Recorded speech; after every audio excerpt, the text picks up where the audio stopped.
Naghahanap ba kayo ng fried chicken na saswak pa sa budget nyo? Dito nga sa kahabaan ng Labores, Pandacan, Manila. Not just your ordinary fried chicken. Kasi sa halagang 45 pesos mo, may fried chicken with Java rice ka na. Pwede ka mamili sa 8 masarap ilang sauce.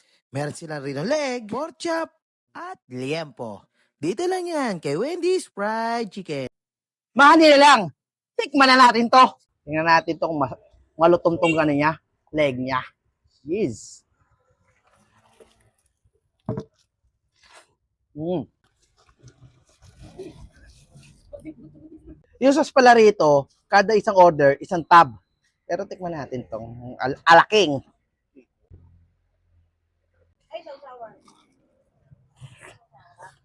Lalo. Natin Java rice niya.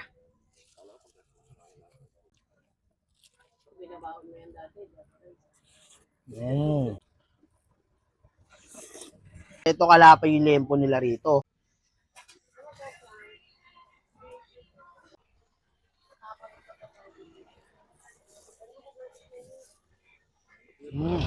So, open pala sila rito ng 9 a.m. hanggang maubos yung supply. Then, may mga branch pala sila sa may Paco Pass. Then, PUP. Kaya kayo dyan. Dahil na to, napakasarap na mga foods niya.